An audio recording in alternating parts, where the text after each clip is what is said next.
The gift box sat alone on the table, wrapped in silver paper, black ribbon, no card. I reached for it.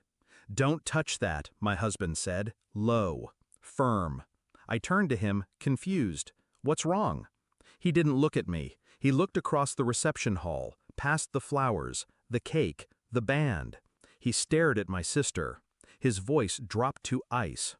"You brought a threat into my home." Behind us, his SEAL teammates rose from their seats, silent, controlled, dangerous.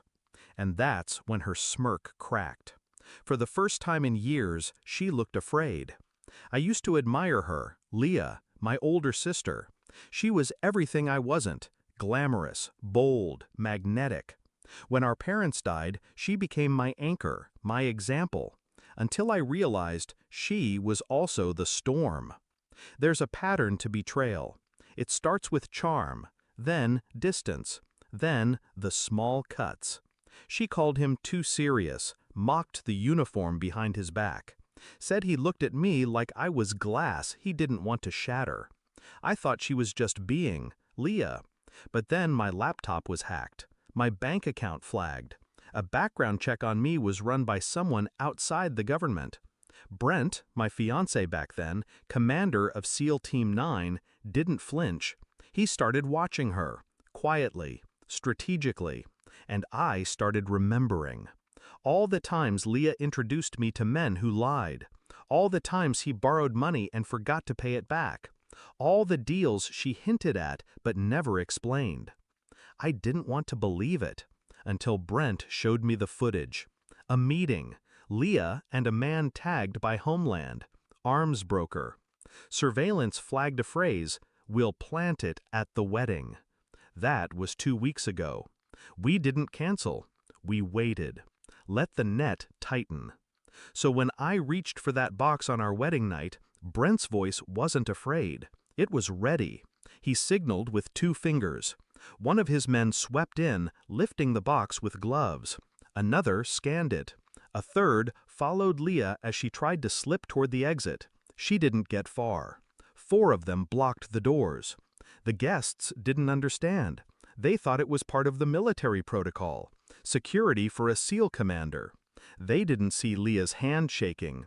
They didn't see Brent walk up to her, hold out a printout, and say one word: "Why?" I stepped closer, stood behind him, not behind. Her eyes darted between us, calculating, like she always did. "It wasn't supposed to be like this," she muttered. "It never is," I said. The box didn't have a bomb.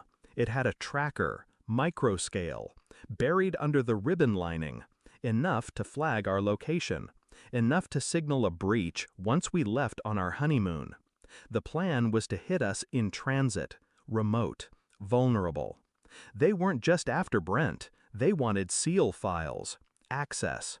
They thought I was the key, because I was just the wife, just a pawn. They forgot whose blood I shared, and who trained me to never be that again. The operation moved fast. FBI arrived, quietly, swept her away. She didn't scream. That wasn't her style. She turned to me, eyes hollow. "You were always the weak one." I didn't answer. I didn't need to, because as they cuffed her, she finally saw it. She'd underestimated the one person who still gave her the benefit of the doubt. Brent and I stood outside after the hall cleared. The stars above us were silent. He turned to me. "You okay?" I looked at my wedding ring, felt the weight of it. Not just the gold, but the vow beneath it. I am now. I used to think love meant trusting blindly. But trust isn't blindness. It's knowing exactly who someone is and choosing them anyway. My sister taught me what betrayal feels like. My husband taught me what it looks like when you fight back. And me? I've learned to stop giving away pieces of myself to people who only want to use them as leverage. So no, I didn't lose a sister that night. I lost a threat, and I gained freedom. Somewhere, she's in a black site, being questioned, processed, deconstructed. And me? I'm dancing barefoot in a quiet kitchen with the man who saved my life, before I even realized it needed saving. Because love isn't loud. It's a man who says, "Don't touch that," and means, "I won't let anyone hurt you again."